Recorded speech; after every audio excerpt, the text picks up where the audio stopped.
نحمده ونصلي على رسوله الكريم اما بعد فاعوذ بالله من الشيطان الرجيم بسم الله الرحمن الرحيم ولمن خاف مقام ربه جنتان فبأي آلاء ربكما تكذبان ذواتا أفنان فبأي آلاء ربكما تكذبان فيهما عينان تجريان فبأي آلاء ربكما تكذبان فيهما من كل فاكهة زوجان فبأي آلاء ربكما تكذبان متكئين على فرش بطائنها من استبرق وجنى الجنتين دان فبأي آلاء ربكما تكذبان فيهن قاصرات الطرف لم يطمثهن إنس قبلهم ولا جان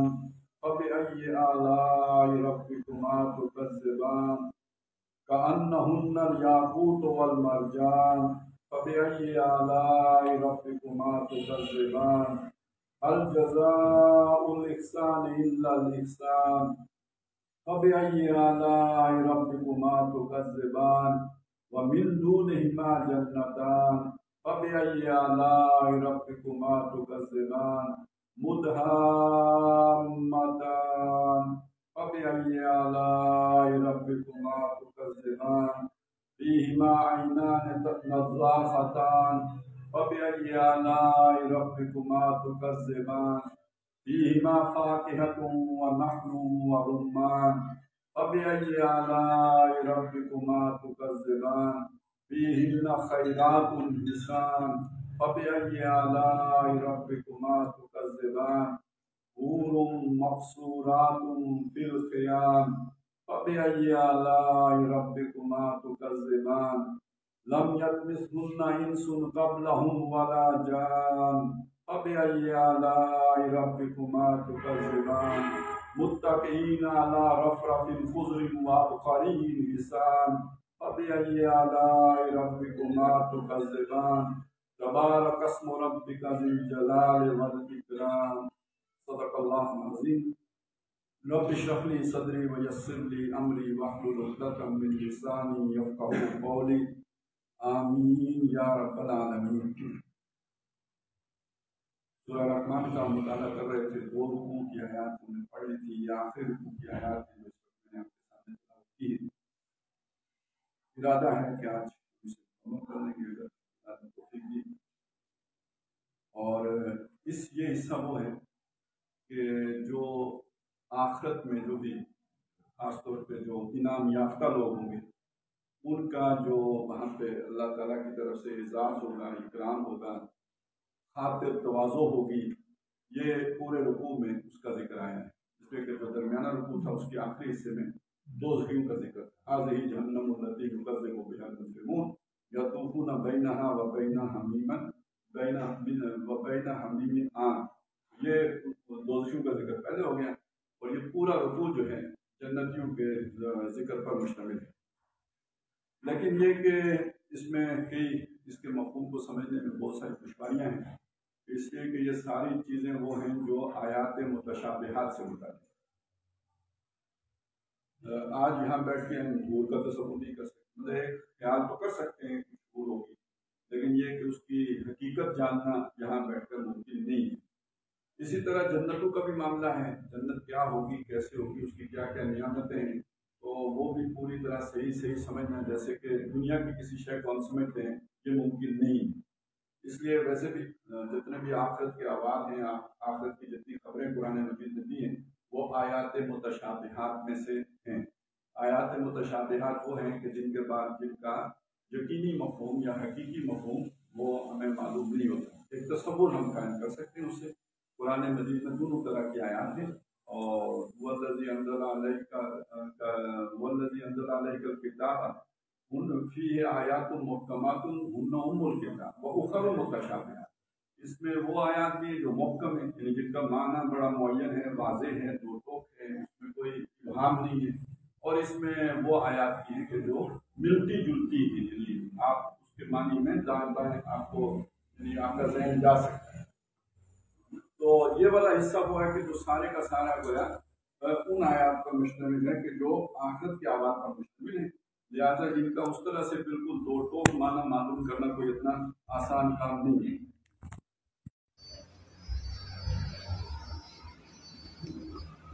دوسرا یہ کہ یہاں پہ 4 جنتوں کا ذکر ہے۔ جب ہم اپنی جنت کا سوچتے ہیں عام طور پہ تو جنت ایک ہی ذہن میں آتی ہے، اور بلکہ یہ کہ ہم تو اس کو بھی وہی جنت سمجھتے ہیں جس سے آدم علیہ السلام کو دنیا میں بھیجا گیا تھا، لہٰذا اس طرح کے ہمیں اپنے ادب میں شعر بھی مل جاتے ہیں کہ نکالا مجھ کو جنت سے فریب زندگی دے کر، دیا پھر شوق جنت کیوں یہ حیرانی نہیں جاتی۔ تو یہ تو ایسی بات معلوم ہوتی ہے جیسے کسی کو والد محترم نے گھر سے نکال دیا ہو اور پھر اسی گھر میں واپس رکھ لیا ہو، تو حالانکہ وہ بالکل علیحدہ جنت ہے، وہ آزمائشی جنت تھی، اور یہ جو انعام والی جنت ہے یہ اس سے بالکل مختلف جنت ہے۔ تو ایک تو وہ جنت اور پھر یہ جنت، اور دوسرا یہ کہ یہ والی جو جنت ہے اس جگہ پہ 4 جنتوں کا ذکر ہے۔ تو اب وہ کون سی جنت کس کی ہوگی یہ بھی ایک بڑا جو ہے وہ اوکھا سوال ہے، مشکل سوال ہے اس کا تعین کرنا۔ بہرحال اس لیے یہ ذرا مقام اس اعتبار سے تھوڑا مشکل ہے۔ پھر ایک چیز یہ بھی ہے کہ اب جو ہمارے مزاج بن گئے ہیں خاص طور پہ اس دور میں آ کر، اور جس میں کہ ظاہر ہے اس میں اگر دشمن کے بچوں کو پڑھانا ہے تو جو کچھ پڑھانا ہے وہ دشمن کی مرضی کی بات ہوگی نا۔ آپ ذرا سوچیں نا، جملہ سوچیں، دشمن کے بچوں کو پڑھانا ہے تو یہ نیکی کرنے کے لیے تو نہیں ہوگا۔ دشمن کے بچے کو جب آپ پڑھائیں گے تو اس تعلیم کے اندر دشمنی کا زہر شامل ہوگا، سیدھی سی بات ہے، تب آپ دشمن کے بچے کو پڑھا رہے ہوں گے نا، موٹی سی بات ہے۔ اور اگر اس کو بالکل یہ اگر مشکل لگ رہا ہے یہ تصور، تو میں ذرا آپ کو بالکل ایک مثال سے سمجھا دیتا ہوں کہ ایک دشمن تھا، اس کا جو ہے نا پیر پگاڑے کے والد جو حر جو تھے نا، حر آزادی پسند، حریت اسی سے بنا ہے نا، حریت پسند تو معلوم ہے نا، تو اس وقت حر تھے یہ سندھ میں، ان کے جو پیر تھے وہ انگریز کے دشمن تھے، اور وہ پیر صاحب پھر پکڑے بھی گئے، پھر وہ جیل میں انہیں پھانسی بھی دی گئی، اور ان کے جو بیٹے تھے جو پیر پگاڑا صاحب، ان کو وہ لے کے گئے دونوں بیٹوں کو برطانیہ، وہاں ان کو پڑھایا، اور جب وہ پڑھانے کے بعد واپس آئے تو جو کچھ وہ تھے وہ آپ کو معلوم ہے۔ سمجھ آئی؟ دشمن کو بچوں کو کیوں پڑھانا ہے؟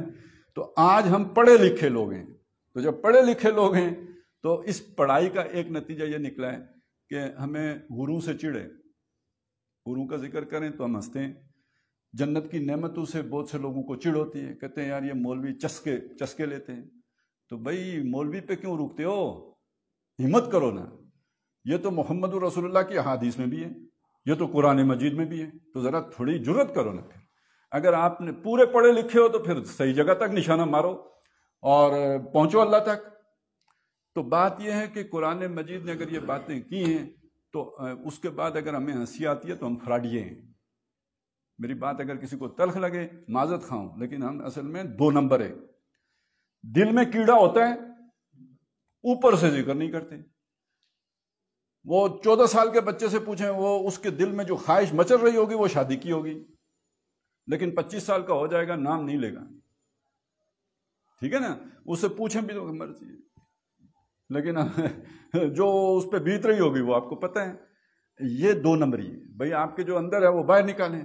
اب اس بندے کے سامنے جب حور کا ذکر آئے گا تو اس نے تو پھر ویسے اوپر سے تو نخرہ کرنا ہی ہے، اور یہ کہ اس کو پھر یہ کہ سمجھا یہ جانا ہے، یعنی تاثر یہ دینا ہے کہ مولوی جو ہے نا اس پر وہ زیب داستان کے لیے یہ ساری کہانیاں بیان کر رہے ہیں.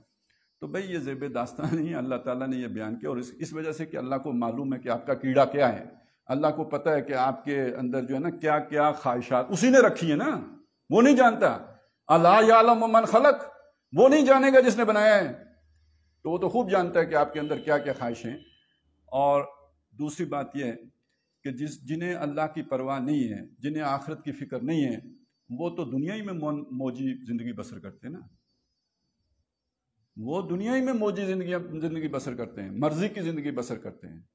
تو جو دنیا میں اپنے آپ کو روک کے رکھتے ہیں اللہ کے خوف کی وجہ سے، تو ان کے لیے اللہ نے یہ انتظام کیا. بدماشوں کے لیے تو نہیں کیا نا، بدماشوں کے لیے دنیا بنائی ہے، بس ٹھیک ہے یہاں پہ اچھل کود کر لیں، کھیل کود کر لیں، موج میلہ کر لیں، اور گلچھرے اڑا لیں، عیاشیاں کر لیں، لیکن یہ کہ ان کے لیے تو پھر آگے کچھ نہیں ہے. تو اب وہ ہنستے ہیں ان پر کہ جو دنیا میں صبر کر کے رہتے ہیں، اپنی خواہشات کو اللہ کی ڈر کی وجہ سے، اللہ کے سامنے کھڑے ہونے کے خوف کی وجہ سے روک کے رکھتے ہیں. ان کے لیے اللہ نے یہ سارا اہتمام کیا، اس کو ذہن میں رکھیں. اور ان کے لیے یہ کوئی اچھمبے کی بات نہیں ہونی چاہیے کہ اللہ تعالیٰ نے یہ ساری نعمتیں وہاں ہمارے لیے جو ہے وہ مہیا کر کے رکھی ہوں گی. اللہ ہمیں ان میں شامل فرمائے. تو پہلی بات ہی یہی ہے، وَلِمَنْ خَافَ مَقَامَ رَبِّهِ.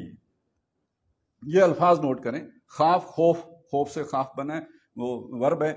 جو ڈرا، جو خوف زدہ رہا، کس بات سے؟ مقام کھڑا ہونا، رب ہی، اپنے رب کے سامنے کھڑے ہونے سے جو ڈرا. مطلب کیا ہے؟ پیشی سے ڈرنا. جیسے ابٹاباد پیشی ہوتی ہے، عدالت میں جا کے کھڑا ہونا پڑتا ہے، تو اللہ کی عدالت لگے گی. اللہ کے سامنے جا کے کھڑا ہونا، تو جس کو ساری زندگی یہ دھڑکا لگا رہا کہ میں نے جا کے اللہ کے سامنے کھڑا ہونا ہے، یعنی اپنی زندگی کا حساب دینا ہے. یہاں کی میری باز پرس ہوگی، پوچھ گچھ ہوگی، حساب کتاب ہوگا، ایک ایک لہجے کا، ایک ایک لمحے کا، ایک ایک عمل کا، ایک ایک سوچ کا، ایک ایک جو کھچڑی پکائی ہے، پلاؤ بنایا ہے خیالی، اس سب کا پوچھا جائے گا. جو میرے سینوں میں مچلتی خواہشات ہیں ان کے بارے میں بھی پوچھا جائے گا. تو جو ڈرتا رہا اپنے رب کے سامنے کھڑا ہونے سے، جسے ہر آن یہ فکر دامنگیر رہی کہ میں نے اپنے رب کے حضور جا کے کھڑا ہونا ہے، میری پیشی ہونی ہے، مجھ سے حساب کتاب ہونا ہے، مجھ سے پوچھ گچھ ہونی ہے. جنتان، ایسے آدمی کے لیے جنتان، یہ تسنیہ کا سینگا آ گیا. 2 جنتیں، 2 باغ ہوں گے. اب یہ دیکھیے یہیں پہ ایک مسئلہ بن گیا. یہ قرآن مجید کا واحد مقام ہے جہاں پہ اس طرح یعنی جنتان آ گیا، وگرنہ یہ کہ وہ جنات تو آ جاتا ہے، یا جنتن آتا ہے یا جنات آتا ہے، تو باغات ہوں گے یا باغ ہوگا اس طرح، اور اس کا مطلب ایک ہی ہم لے لیتے ہیں. لیکن یہاں جنتان، 2 باغ ہوں گے آ گیا. تو ایک تو چونکہ اس سورہ مبارکہ میں سارے صیغے تثنیہ ہی کے استعمال ہوئے،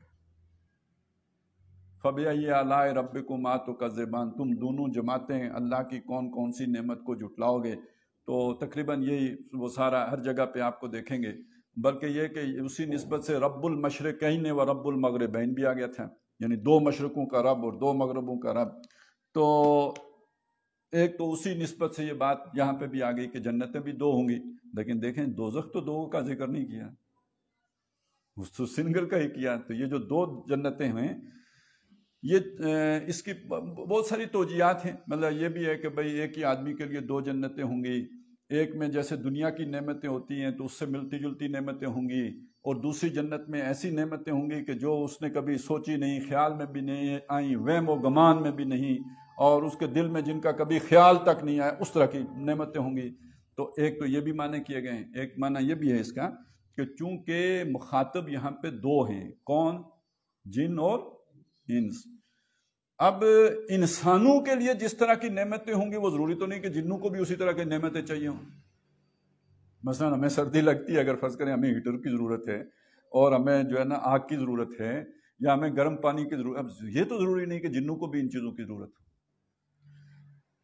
یا ہمیں کوئی جو ہے نا بڑا جو ہے وہ ریشم کی ضرورت ہو، اور ریشمی کپڑے اور یہ جو ہمارا بناؤ سنگار، ضروری تو نہیں کہ جنوں کی بھی یہی خواہش ہو، تو لہذا ان کی خواہشات مختلف، ان کی ضرورتیں مختلف، ان کی ڈیمانڈ مختلف، اور انسانوں کی سوچ اور ڈیمانڈ اور ضرورت اور تقاضے اور اشتہاات وہ مختلف، اس لیے انسانوں کے لیے علیحدہ جنت ہوگی، جنوں کے لیے علیحدہ جنت ہوگی۔ یہ اس جو بھی مضمون یہاں پہ چل رہا ہے اس کے اعتبار سے یہ بہت یعنی سیدھی طرح بات بیٹھ جاتی ہے۔ یعنی ایک جنوں کی جنت ہوگی، ایک انسانوں کی جنت ہوگی، پہلی بات تو یہ ہوگی۔ فیہما عینان تجریان، یہ جو جنت ہوں گی اور یہ ہوں گی، نہیں اس سے پہلے فبأی آلاء ربکما تکذبان، اب یہاں وہ نعمتوں کا، یعنی جنت بھی ایک بہت بڑی نعمت ہے، اور اس میں ایک یعنی اس طرف بھی اشارہ ہو گیا کہ اگر ایک انسان دنیا میں محنت کرے اللہ کی خاطر، مشقتیں اٹھائے، تکلیفیں برداشت کرے، ہڈیوں کے سرمے بنوائے، لیکن یہ کہ آخرت میں اسے کچھ اجر نہ ملے، آخرت میں اسے کوئی اجر نہ ملے، تو یہ تو بڑے خسارے کا سودا ہو گیا نا۔ نہ دنیا میں بھی عیاشی نہیں کی اللہ کے ڈر کی وجہ سے، اور وہاں کسی نے گھاس ہی نہیں ڈالی، نعوذ باللہ من ذالک، لیکن ایسا نہیں ہے۔ یعنی یہ بھی اللہ کی نعمت ہے کہ وہ بدلے آپ کو، جو بھی آپ نے محنت کی ہوگی اس کا آپ کو صلے میں یہ ساری نعمت عطا فرمائے گا۔ فبأی آلاء ربکما تکذبان۔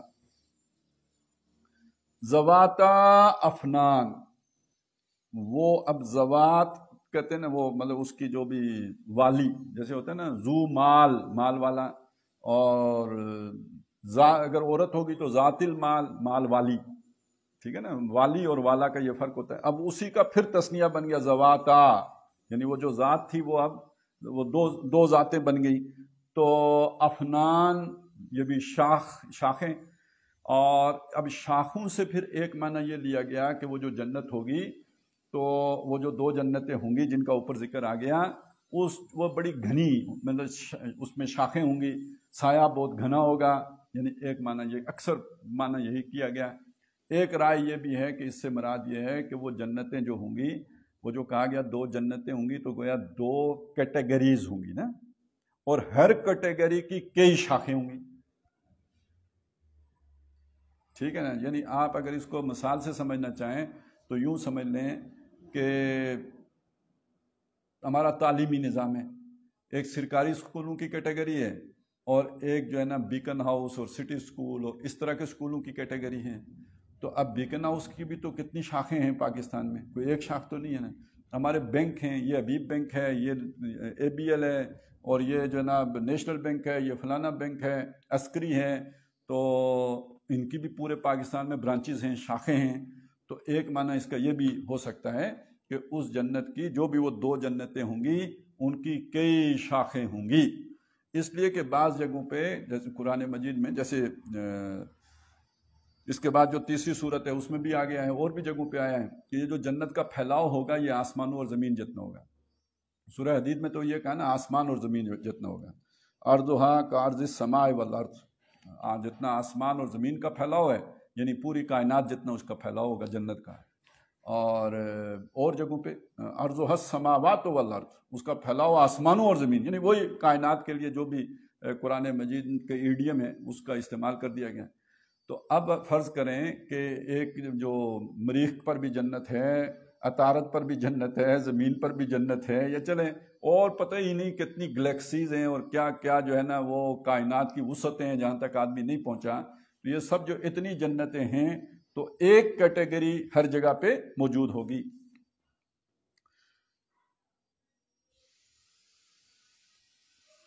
فیہما عینان فبأی آلاء ربکما تکذبان فیہما عینان تجریان۔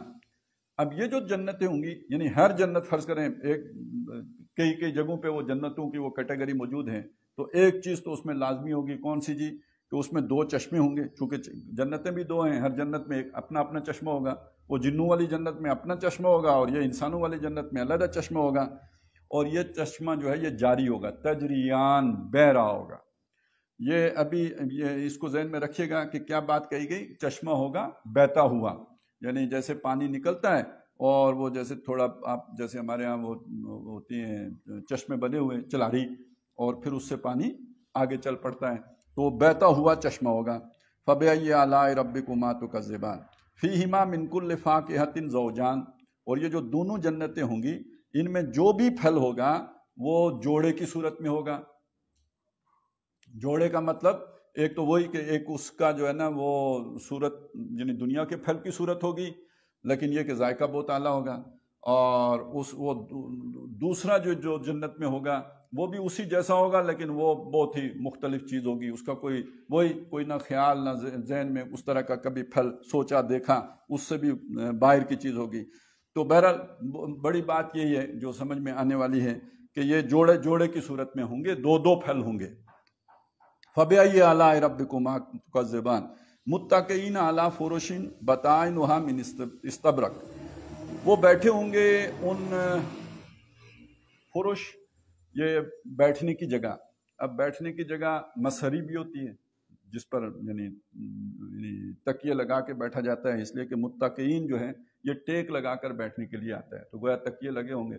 تصور اس میں وہ والا بیٹھنا نہیں ہے جیسے آپ کسی بینچ پر بیٹھے ہوں یا کسی جو بڑے اوکھے ہو کے جو بیٹھتا ہے آدمی، وہ تصور نہیں ہے، بلکہ جس طرح بادشاہ لوگ بیٹھے ہوتے ہیں نا بڑے آرام سے، تو بڑے ٹیک لگا کے ریلیکس.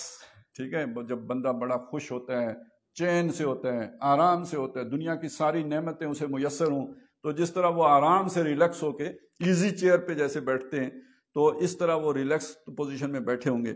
تو وہ جو بیٹھنے کی جگہ ہوں گی ان کی یعنی جو قیمت ہے یا قدر ہے یا جو ان کی شان ہے اس کو اس سے بیان کیا گیا کہ بطائنھا من استبرق، یعنی وہ بیٹھنے کی جو جگہ ہے اس کے اوپر کوئی جیسے کوئی شے ہوگی نا، جیسے تلائی ہوتی ہے چارپائی کے اوپر، تو اس کا جو استر ہوگا وہ استر ہوگا موٹی ریشم کا. وہ شاید ہمارے جو نئی نسل ہے وہ اس کو پوری طرح اپریشیٹ نہ کر سکے، تو جو رضائی ہوتی ہے، خاص طور پہ رضائی ہوتی تھی، تو اس میں ایک استر ہوتا تھا نا اندر کا کپڑا، وہ کم قیمت کا ہوتا ہے. جو اس کے اوپر کا ابرا جسے جو یا باہر جو ہوتا ہے، باہر جو کپڑا ہوتا ہے اس کی قیمت وہ زیادہ قیمتی ہوتا ہے، تو اندر والا کم قیمتی ہوتا ہے. یہاں پہ یہ بتایا چونکہ ہم سب سے قیمتی جس کپڑے سے واقف ہیں وہ موٹے ریشم کا کپڑا ہے، تو اس کا استر موٹے ریشم کا ہوگا، تو پھر سوچو کہ اس کا جو باہر والا کپڑا ہوگا وہ کتنا قیمتی ہوگا. اب اس سے جو چیز بیان کی گئی وہ کیا کی گئی کہ بیٹھنے کی جگہیں کتنی شاندار ہوں گی، کتنی عالی شان ہوں گی، کتنی پروقار ہوں گی، کتنی قیمتی ہوں گی، اور کتنا جو ہے ان کے اندر ایک وقار ہوگا. تو یہ ان کے بیٹھنے کی جگہ ہوں گی. وَجَنَى الْجَنَّتَيْنِ دَانٍ. اگلی بات یہ ہوتی ہے کہ جب آپ بیٹھے ہوں تو کچھ نہ کچھ ویسے ہی مطلب کھانے پینے کا دل بھی کرتا ہے، تو وہاں جو بھی پھل ہوں گے، جو درخت ہوں گے پھلدار، ان کی شاخیں جھکی ہوئی ہوں گی، یعنی لینے میں کوئی آپ کو تردد نہیں کرنا پڑے گا کہ درخت کے اوپر چڑھنا پڑے، کوئی سیڑھی استعمال کرنی پڑے، کوئی اور ٹوٹکا کرنا پڑے پھل اتارنے کے لیے. ایسا کچھ بھی نہیں ہے، وہ جھکے ہوئے ہوں گے. اور بعض نے یہ بھی کیا کہ پھل سروں پہ لگے ہوئے ہوں گے، یعنی شاخیں تو جھکی ہوتی ہیں، تو بالکل جو سرے پہ پھل ہوتا ہے اسے اتارنا آسان ہوتا ہے کیونکہ شاخ تو پیچھے تک چلی جاتی ہے، تو وہ جھکی ہوئی ہو تب بھی جو پیچھے پھل لگا ہوتا ہے اس کو لینے کے لیے تو اوپر چڑھنا پڑے گا. تو گویا پھل لگے ہوئے ہی سروں کے اوپر ہوں گے، یعنی اتارنے بہت آسان. آگے سے جھکی ہوئی تو وہاں سے پھل بڑے آرام سے اتار لیا. فَبِأَيِّ آلَاءِ رَبِّكُمَا تُكَذِّبَانِ فِيهِنَّ قَاصِرَاتُ الطَّرْفِ لَمْ يَطْمِثْهُنَّ إِنسٌ قَبْلَهُمْ وَلَا جَانٌ. اب یہ دیکھیے اس سے پہلے جو آ رہا تھا فیہما، ایک دم ضمیر بدل کے فیہنہ ہو گئی. تو ایک تو فرق یہ پڑا ہے کہ اب ذکر آ رہا ہے یہاں پہ عورتوں کا، وہ جو حوریں ہوں گی وہاں پہ ان کا ذکر آ رہا ہے، تو اس کی نسبت سے یہ بات ہو گئی. لیکن یہ کہ اس میں اس سے زیادہ وسعت ہے، زیادہ بلاغت ہے، اور وہ یہ ہے کہ جب فیہنہ آیا تو اس نے ان ساری نعمتوں کا احاطہ کر لیا کہ جو اس کے اندر، اس جنت کے اندر ہوں گی. فیہنہ یعنی وہ بہت یعنی نعمتوں سے مالا مال جنت ہوگی. اور اس میں ایک بڑی نعمت کیا ہوگی؟ قاصرات الطرف. اب اگر میں اس کا باماورہ ترجمہ کروں تو وہ یہ بنے گا شرمیلی عورتیں، اور لفظی ترجمہ کروں تو وہ یہ ہوگا کہ جو نگاہیں جھکائے ہوئے ہوں گی. نگاہ جھکنا یہ شرم کی علامت ہے، تو اس لیے اگر باماورہ ترجمہ کریں گے شرمیلی عورتیں ترجمہ ہو جائے گا، اور لفظی کریں گے تو جھکی نگاہوں والیاں وہاں پہ ہوں گی. اچھا، یہ اب ذرا اس کو سوچ لیجئے، ہمارے اس زمانے میں چونکہ پھر دشمن کے بچوں کو پڑھایا ہے نا، تو اس پڑھائی کا ایک نتیجہ نکلا ہے کہ جو چنچل عورت ہوتی ہے اور جو زیادہ جو ہے نا وہ یعنی آپے سے باہر اپنا تبرج، اپنا آپ دکھانے والی، خود نمائی کرنے والی، اچھل کود والی، زیادہ جو ہے نا وہ شوخیاں کرنے والی، آج وہ زیادہ بھاتی ہے. لیکن کسی بھی مرد کے لیے، حقیقی مرد کے لیے جس کو دشمنوں نے نہ پڑھایا ہو، اس کے لیے جو اپنی فطرت پر قائم ہو، جس پر کہ اللہ نے اسے بنایا ہے، تو اس کے لیے عورت کا اصل حسن اس کا حیا ہے، اس کی شرم ہے.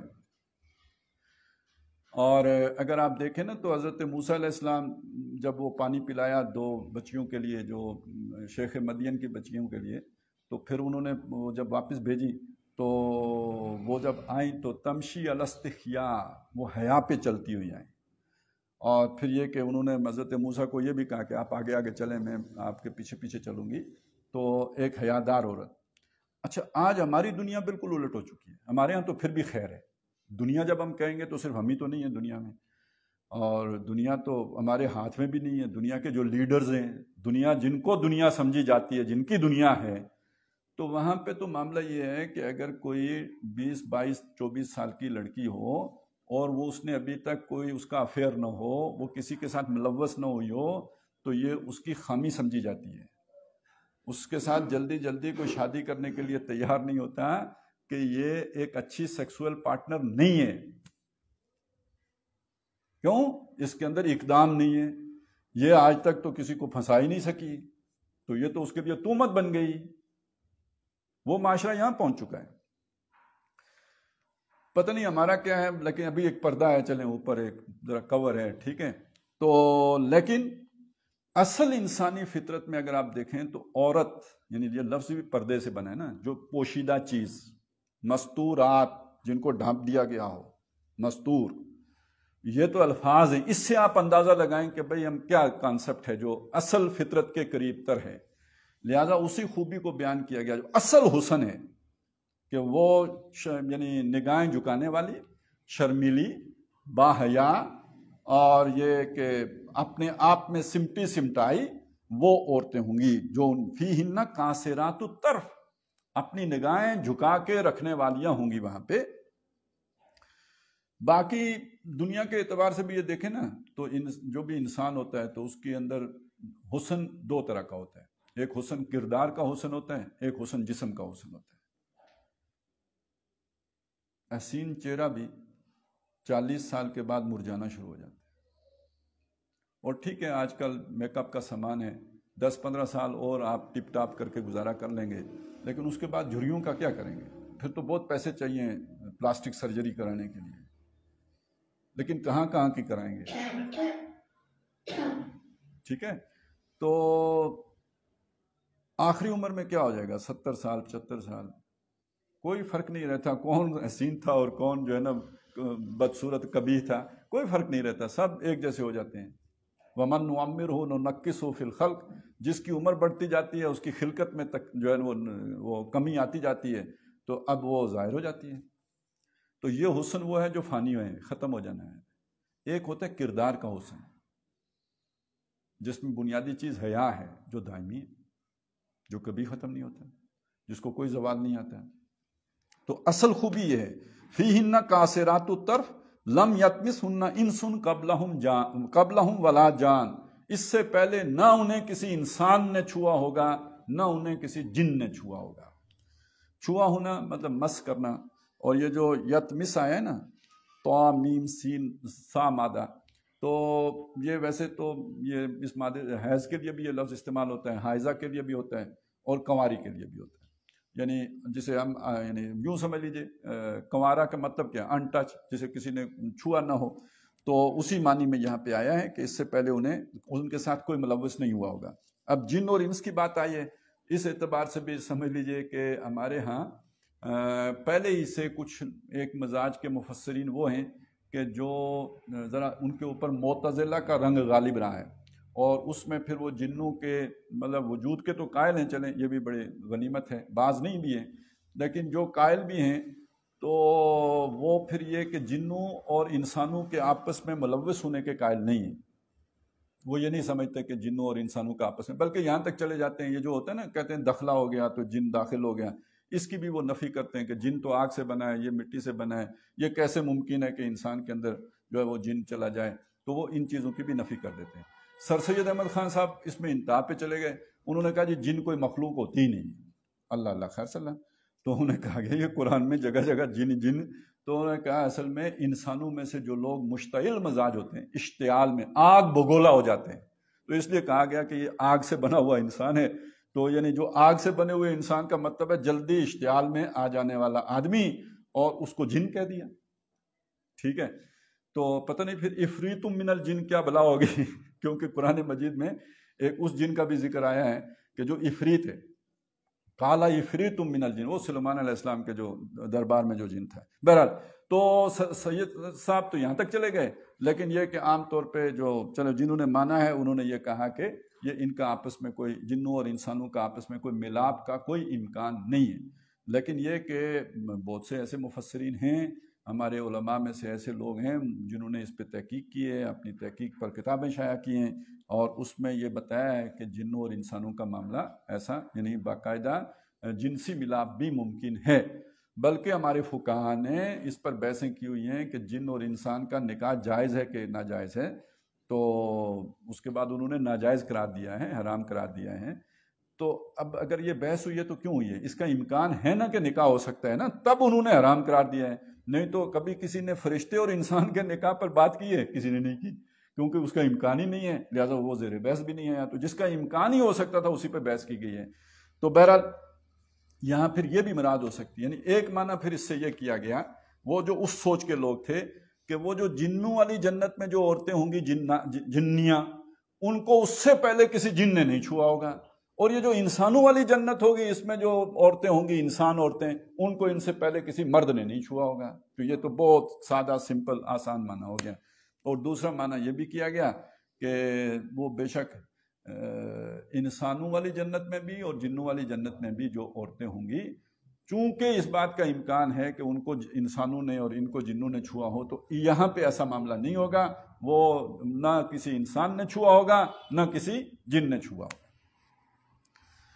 لم یطمثہن انس قبلہم ولا جان فبأی آلاء ربکما تکذبان کأنہن الیاقوت والمرجان، وہ ایسے ہوں گے کہ جیسے مونگے اور موتی، ہیرے اور موتی کہہ لیجئے چلیں کہ اس کی طرح، یعنی یہ ان کی ہیرے موتی کا یہاں پہ جو لفظ آیا ہے، ان کی جو یعنی شفافیت ہے، صفائی ہے، اور ان کی جو سافٹنس ہے، یا جو بھی آپ اسے نام دیں، کہ جو ان کا ایک اللہ تعالیٰ نے ان کے اندر ایک حسن کا معاملہ رکھا ہے، اس اعتبار سے یہ نہیں کہ وہ ہیروں کی طرح گول مول ہوں گی، یہ مطلب نہیں ہے، یا یہ کہ بلکہ ان کی وجہ سے ہیرا چمکتا ہوتا ہے، جیسے موتی کے اندر ایک چمک دھمک ہوتی ہے، تو اس طرح چمکتی دھمکتی ہوں گی۔ کأنہن الیاقوت والمرجان فبأی آلاء ربکما تکذبان ھل جزاء الاحسان الا الاحسان، تو احسان کا بدلہ، نیکی کا بدلہ، خوبی کا بدلہ سوائے خوبی کے اور بھلائی کے کیا ہو سکتا ہے؟ اب یہ بات جو یہاں پہ کہی گئی، اس کو دو اعتبارات سے دیکھیں۔ اس دنیا میں ہم آئے ہیں تو ہم پر اللہ کے بے شمار احسانات ہیں، اس نے ہمیں بڑی صلاحیتیں دی ہیں، آنکھیں دی ہیں، کان دیے ہیں، اور بہت ہمیں جو ہے نا زندگی گزارنے کے لیے سارے لوازمات فراہم کیے ہیں، اور پھر ان کی جو بھی ہماری ضرورتیں ہیں ان کو پورا کرنے کا وافر بندوبست کیا ہے۔ آکسیجن ٹینٹ ہے جو پورا یہاں پہ زمین کے اوپر اللہ نے طاری کر دیا ہے، جس کے اندر ہم سانس لے رہے ہوتے ہیں۔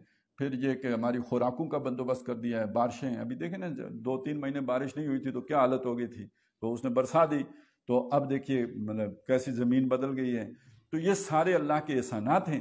ان احسانات کے بدلے میں انسان کو اللہ کے سامنے ان نعمتوں کی جواب دہی اور ان کی قدردانی کو پیش نظر رکھ کے وہ وَلِمَنْ خَافَ مقام، کہ اللہ ایک دن ان نعمتوں کے بارے میں سوال کرے گا، تو اس کا بدلہ سوائے عبادت کے، ریاضت کے، اللہ کی بندگی کے، اللہ کے احکامات پر چلنے کے اور کیا ہو سکتا ہے؟ ایک تو اس کا یہ معنی ہو جائے گا، اور دوسرا معنی یہ ہے کہ جس شخص نے اللہ کے لیے محنت کی، جس شخص نے اللہ کے لیے اپنی خواہشات کو روک کر رکھا، جس شخص نے اللہ کے سامنے پیشی کے ڈر سے دنیا میں حرام میں منہ نہیں مارا، اور اس نے حلال ہی پر قناعت کی اور بڑی جو ہے قسمہ پرسی کی زندگی بسر کی، تو اس کا بدلہ سوائے نیکی اور بھلائی کے اور کیا ہو سکتا ہے؟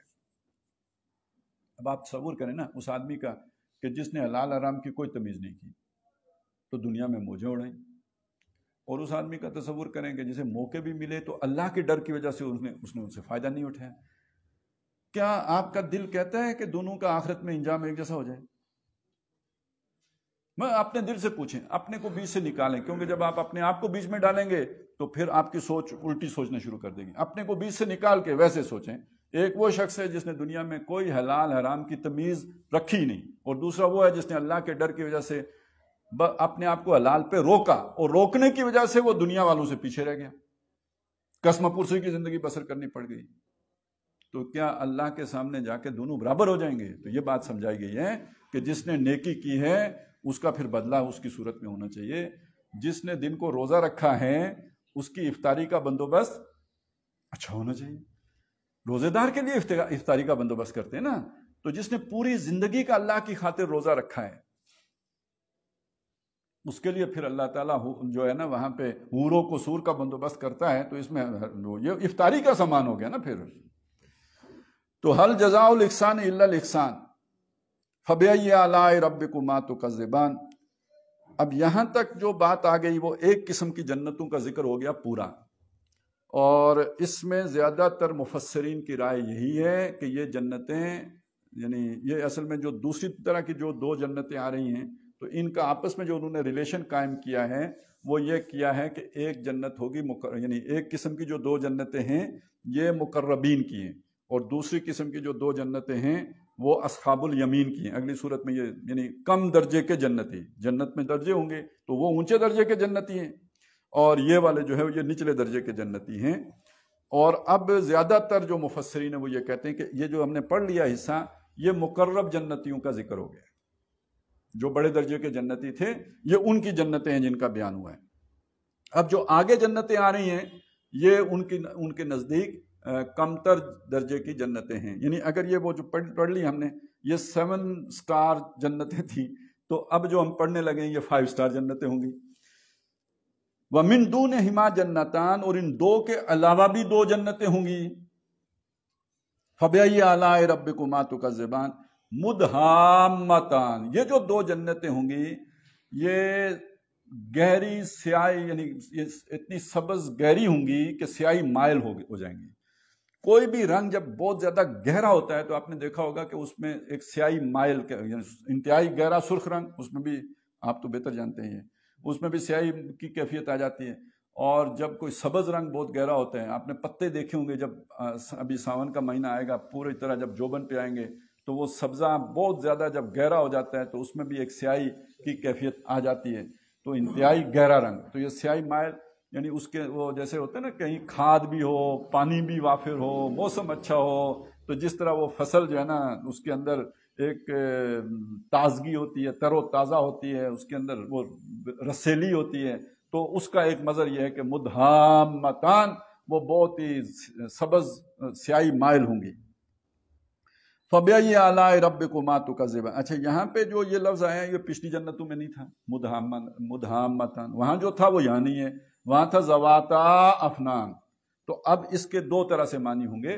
اگر ہم اس کا معنی یہ کر لیں وہ پہلی والوں کو شاخوں سے مراد وہ ٹہنیاں لے لیں تو پھر مدھامتان بالکل سمجھ آ گیا، گویا وہاں پہ ٹہنیاں زیادہ ہوں گی، یہاں پہ پتے زیادہ ہوں گے، پھر یہی معنی نکلے گا۔ اور اگر وہاں پہ ہم نے شاخیں مراد دی ہیں تو شاخیں تو یہاں بھی ہوں گی، تو اس کا مطلب یہاں انڈرسٹوڈ ہے، مقدر ہے، یعنی وہ والا معنی اس میں شامل ہے، اور یہ مدھامتان والا ادھر بھی شامل ہے۔ فَبِأَيِّ آلَاءِ رَبِّكُمَا تُكَذِّبَانِ فِيهِمَا عَيْنَانِ نَضَّاخَتَانِ۔ اب یہ بالکل متضاد بات آ گئی، وہاں بھی دو چشموں کا ذکر آیا تھا، یہاں بھی دو چشموں کا ذکر ہے، لیکن ان کی کیفیات مختلف ہیں۔ وہاں پہ فِيهِمَا عَيْنَانِ تَجْرِيَانِ، وہ چشمے تھے بہتے ہوئے، اور یہ چشمے ہیں ابلتے ہوئے۔ فِيهِمَا عَيْنَانِ نَضَّاخَتَانِ، فوارہ ہوتا ہے نا جیسے اس کے نیچے سے جیسے پانی اوپر آتا ہے، یا جیسے ہم نے آب زمزم کے بارے میں سن رکھا ہے کہ جب وہ ایڑیاں رگڑی حضرت اسماعیل علیہ السلام نے تو اس سے جو پھوٹا ہے تو وہ قابو ہی نہیں ہوتا تھا، اتنا زور پریشر تھا اس کا، تو اسی وجہ سے اس کا زمزم نام رکھا گیا نا، تھم جا تھم جا۔ تو وہ یعنی یہ ابلتا چشمہ، یعنی دو قسم کے چشمے ہوتے ہیں، ایک پانی کہیں سے رس کے آ رہا ہے اور کسی جگہ پہ حوض میں جمع ہو کے پھر آگے بہ رہا ہے، اور ایک پانی وہ ہے جو زمین سے ابل کے باہر آ رہا ہے. تو یہ ان چشموں کا ذکر ہے کہ جو یعنی ابل رہے ہوں گے، اور اس میں وہ جوش کی کیفیت جو ہے وہ ظاہر ہو رہی ہے. ویسے جو قرآن مجید کا جو یعنی یہ جو مقام ہے اور جو دونوں صورتیں ہیں، سورہ واقعہ، اگلی صورت میں زیادہ تفصیل سے یہ بات آ جائے گی، تو اس سے جو تاثر ابھرتا ہے وہ یہ ہے کہ جو پہلے جس جنت کا ذکر ہو گیا وہ اصحاب الیمین کی جنت تھی، اور جس جنت کا ذکر اب ہونے لگا ہے یہ مقربین کی جنت ہے. ترتیب کو ذہن میں رکھیں کہ پہلے دوزخ کا ذکر ہے یہاں پہ، دوزخ کے بعد پھر اس سے اوپر والے درجے کا ہونا چاہیے نا، اور پھر ٹاپ کا ہونا چاہیے. یعنی ترتیب جب آپ بناتے ہیں یا تو اوپر سے نیچے بناتے ہیں یا نیچے سے اوپر بناتے ہیں، یہی ترتیب ہوتی ہے نا. تو اگر آپ نیچے سے اوپر جائیں تو پھر سب سے پہلے جو دوزخ کا ذکر ہو گیا جو سب سے نیچے ہے، پھر اس سے اوپر کے درجے کا ذکر ہونا چاہیے، پھر سب سے اوپر والے درجے کا ذکر ہونا چاہیے.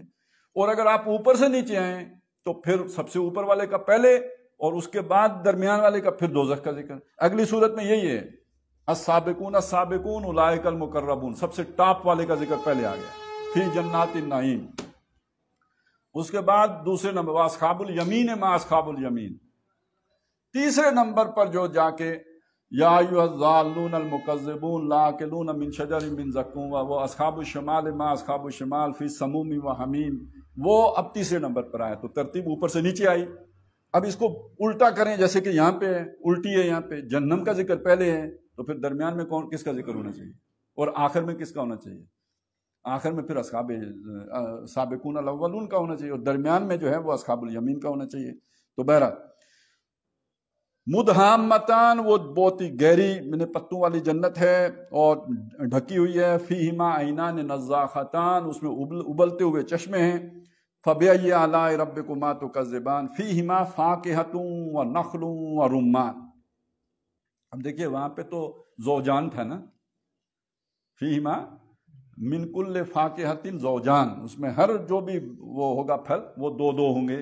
یہاں پہ فاکہتن یہ نکرہ ہے، جس کا مطلب یہ ہے کہ بکثرت ہوں گے، یعنی عام ہوں گے، عمومیت ہوگی ان کے اندر. یہ یہاں پہ کثرت کو ظاہر کر رہے ہیں، بے تحاشا ہونے کو ظاہر کر رہے ہیں. تو فیہما فاکہتن، کئی قسم کے فاکہہ ہوں گے. ونخل، کھجوریں ہوں گی. ورمان، انار ہوں گے. یہاں زوجان نہیں ہے. اب پتہ نہیں کتنی کتنی کیٹیگریز کے ہوں گے. اچھا، یہ جو آپ قرآن مجید میں دیکھیں گے نا، تو اگر آپ کو ترجمے سے یا تھوڑا غور کر کے پڑھنے کا موقع ملے تو یہ کوئی ایک جگہ نہیں ہے جہاں دو جنتوں کا ذکر ہے، ہر جگہ پہ ہے.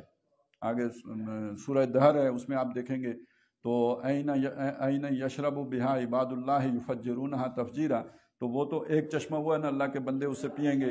اور کاسن مزاجہا کافورا، تو اس میں ایک پیالہ ہوگا جس کے اندر ملونی شامل ہوگی کافور کی، اور کافور خود کیا ہے، وہ اس کا علیحدہ چشمہ ہوگا. وہ مقربین کی جنت میں تو اس کا پورا چشمہ ہوگا. وہ کوئی کافور یعنی اس کے اندر ملونی دے کے تو نہیں انہیں پلایا جائے گا، انہیں تو ڈائریکٹ نیرا یعنی جیسے بالکل پیور وہ پینے کو ملے گا. اور ان کو جو ہے نا اس کا ایک تھوڑا سا بیچ میں جیسے وہ ہم روح افزا شامل کر لیتے ہیں پانی کے اندر، تو ایک آدمی وہ ہے جو ڈائریکٹ پورا روح افزا سیدھی گلاس پی رہا ہے، دوسرا وہ ہے کہ جس کو روح افزا کا 2 چمچ ڈال کے آپ گلاس میں مکس کر کے پلا رہے ہیں. تو یہ فرق تو ہے نا، تو یہ فرق ہوگا. تو اس اعتبار سے فاکہۃ و نخل و رمان، بہت یعنی انار بھی ہوں گے، کھجوریں بھی ہوں گی، اور ہر قسم کے جو ہے وہ فاکہہ خشک جو ہے وہ میوہ جات بھی اور پھل بھی. فبأی آلاء ربکما تکذبان فیہن خیرات حسان. وہاں پہ یا پھر وہی ہننا آ گیا، وہ عورتوں کا ذکر آ رہا ہے، تو پھر وہ باقی ساری نعمتوں کا احاطہ کرتے ہوئے اس کا ذکر کیا گیا. خیرات یہ اور حسان، خیر یعنی خوبی کے لیے یہ لفظ استعمال ہوتا ہے، بھلائی کے لیے استعمال ہوتا ہے. حسان خوبصورتی کے لیے استعمال، حسن اسی سے بنا ہے. تو پھر انہی دو چیزوں کے ساتھ جڑے گی. ایک انسان کا ظاہری حسن ہوتا ہے، ایک انسان کا کردار کا حسن ہوتا ہے، اعمال کا حسن ہوتا ہے. تو خیرات جو ہوگا لفظ وہ استعمال ہوگا، اس کے اندر جو نیکی ہے، بھلائی ہے، خیریت ہے، وہ اس کے اندر جو خوبیاں ہیں جس میں وہ حیا بھی شامل ہے، شرم جو ہے نا وہ شرم کا مادہ بھی ہے، ایک اطاعت شعاری بھی ہے اور رضامندی والا معاملہ بھی، یہ ساری چیزیں خیرات میں آئے، وفاداری، ایثار، یہ سب خیرات میں آ جائیں گے۔ اور احسان وہ جو ظاہری خوبصورتی ہوتی ہے جس میں آنکھیں اور جو بھی آپ وہ سرائی دار گردن اور یہ اور وہ جو بھی آپ وہ گنتے ہیں جو خوبیاں، تو یہ ہیں جو ظاہری خوبیاں۔ تو ایک لفظ بولا اس سے باطنی اور جو کردار کی خوبی ہے اس کے لیے، اور دوسرا لفظ بولا جو جسم کی یا ظاہری خوبی ہے اس کے لیے، خیرات حسان۔ فَبِأَيِّ آلَاءِ رَبِّكُمَا تُكَذِّبَانِ حُورٌ مَقْصُورَاتٌ فِي الْخِيَامِ، یہ حوریں ہوں گی۔ یہ حور کا لفظ بھی جو ہے یہ یوں سمجھیے کہ خوبصورتی کے لیے، اور مطلب بالکل دھلا دھلایا جیسے جو چمکتا دمکتا جو تصور یعنی کوئی چیز ہو۔ مقصورات رکی ہوئی، روک دی گئی ہوئی، بلکہ مقصور یعنی جیسے ہوتا ہے قاصر ہوتا ہے نا، یہ تو آپ کو یاد ہوگا نا، فدوی اسکول میں حاضر ہونے سے قاصر ہے، تو یعنی قاصر ہے یعنی یہ قصور کا لفظ بھی اسی سے بنا ہے۔ ایک قصور ہو گیا یعنی کمی رہ گئی، میں حاضر نہیں ہو سکا، یہ قصور ہے، تو حاضر ہونے سے قاصر ہے یعنی میں نہیں آ سکتا۔ تو مقصور وہ ہو گیا کہ جس کو روک لیا گیا ہو، تو مقصورات وہ عورتیں کہ جو رکی ہوئی ہوں، تو روک دیا نہیں جو رکا ہوا ہو، یعنی مقصورات جو رکی ہوئی ہوں، فی الخیام خیموں میں۔ تو یعنی ایک خیموں کا تصور ہمیشہ پکنک کے ساتھ آتا ہے، یہ یعنی ایک تو جہاں آپ رہتے ہیں اور جنت ہوگی تو وہاں نعمتیں ہوں گی، تو وہ تو آپ کا محل ہوگا نا، وہاں عالی شان جگہ ہوں گی، وہ جیسے آیا کہ وہ جہاں پہ تکیے لگائے آگے بھی آ جائے گا بیٹھے ہوں گے، وہ تو محلات ہیں۔ آگے جو آپ کبھی سیر پہ نکلے، کہیں آگے پیچھے گئے، کوئی شمالی علاقوں میں جیسے آج کل لوگ جاتے ہیں، تو اب وہاں پہ جو ہے نا وہ خیمے لگے ہوئے ہوں گے، اور خیمے لگے ہوئے ہوں گے، اور ان خیموں میں جو ریسیو کرنے والی جو خواتین ہوں گی وہ ان کے لیے وہاں پہ رکی رہیں گی، وہ جب بھی ان کا ٹرپ لگے گا تو وہ وہاں پہ جو ہے یہ بھی سہولت ان کے لیے موجود ہوگی۔ اب یہ یعنی ایک تو آپ کا گھر ہے، گھر کی رونق تو آپ کی بیوی ہے، اور کوئی نعمت مطلب وہ جو صحیح معنی میں آپ انجوائے کرتے ہیں تبھی کرتے ہیں جب آپ کا پارٹنر آپ کے ساتھ ہو، یعنی ایک وفاداری کا تعلق ہو، احسار کا تعلق ہو، تو صحیح نعمتوں کا مزہ تو تبھی آتا ہے نا کہ جب آپ کا ساتھی بھی جیون ساتھی آپ کے ساتھ ہو۔ تو یہ تو بیویاں ہیں، لیکن آپ ٹرپ پہ نکلے تو جیسے آج دنیا میں ہوتا ہے کہ اکثر و بیشتر سیر و سیاحت کیوں کی جاتی ہے، ہوتے ہیں کچھ لوگ صرف دنیا دیکھنے کے لیے بھی جاتے ہیں، لیکن یہ کہ اکثر و بیشتر سیاحت کے ساتھ جو ہے نا یہ عیاشی اور یہ سارا سامان جو ہے نا یہ ٹورزم، اس کے تو یہ لوازمات میں شامل ہے، تو وہاں اللہ تعالیٰ نے جنتیوں کے لیے یہ سارا انتظام کر کے رکھا ہوگا، وہ رکی رہنے والے۔ اچھا یہ رکنے کا بھی یہ کہ وہ آپ اگر 6 مہینے نہیں گئے تو ایسا نہیں ہے کہ وہ کوئی بازار نکل جائیں، بلکہ نہیں، وہ آپ کے انتظار میں وہاں پہ بیٹھی ہوئی ہوں گی۔ حور مقصورات فی الخیام فبأي آلاء ربكما تكذبان لم يطمثهن انس قبلهم ولا جان، یہ پہلے آ چکا، وہی بات آ گئی، ان کو کسی نے نہ کسی جن نے نہ کسی انس نے اس سے پہلے چھوا ہوگا۔ فبأي آلاء ربكما تكذبان متكئين على رفرف خضر وعبقري حسان، وہ بیٹھے ہوں گے سبز قالینوں پر، رفرف یعنی بہت اعلیٰ جو قالین ہے، اور وہ سبز رنگ اس کے یعنی مزید اس کے عالی شان ہونے کی طرف اشارہ کر رہا ہے، تو وہ سبز قالینوں پر بیٹھے ہوں گے۔ وَعَبْقَرِيٍ، یہ عبقری کا لفظ جینیس کے معنوں میں ہمارے ہاں استعمال ہوتا ہے، انتہائی غیر معمولی صلاحیتوں کا مالک انسان، جینیس، ذہنی صلاحیتیں بھی، اور یعنی وہ اس کے اندر سوچ بچار غور فکر، تو وہ جینیس ہے، غیر معمولی عبقری۔ تو یہ عربی زبان میں اصل میں یہ تصور ہے کہ جو جنوں کا جو علاقہ ہے نا، جسے ہم پرستان کہتے ہیں، پرستان، اس کا جو مرکز ہے، جو ان کا دارالحکومت یا کیا کہیں اسے، دارالخلافہ کہہ لیں چلیں، تو وہ جو ان کا ہے کیپٹل جو ان کا ہے اس کو ابکر کہتے ہیں۔ ابکری کا مطلب ہے یعنی اب جنوں کے پاس تو ہر سہولت، یعنی تصور یہ ہے کہ ان کے پاس ہر سہولت ہے، پرستان کا لفظ آتے ہی جو ہے نا وہ رال ٹپکنے لگتی ہے، تو اور ایک یعنی جگمگ جگمگ کرتے جو ہے نا تصور ذہن میں آتا ہے، تو ان کا جو مرکز ہوگا وہ کتنا جگمگ جگمگ کرتا ہوگا، تو ابکری کا مطلب ہے اس کی نسبت ابکر کے، جس کی نسبت ابکر کے ساتھ ہوگی وہ ابکری ہے، تو بہت ہی شان والا، بہت جو ہے نا وہ مال و اسباب والا۔ تو یہاں پہ جو ہے نا اس کی اس شاندار کیفیت کو اور اس کو بیان کیا گیا کہ ابکرین حسان، وہ یعنی وہاں پہ جو بھی ان کے ساز و سامان ہوں گے اور جو بھی ان کے پاس وہاں پہ سہولتیں ہوں گی وہ ابکری، یعنی وہ جیسے پرستان والی سہولتیں ہوں گی، حسان نہایت خوبصورت، نہایت اعلیٰ، نہایت شاندار۔ فَبِأَيِّ آلَاءِ رَبِّكُمَا تُكَذِّبَانِ تبارک اسم ربک ذی الجلال والاکرام۔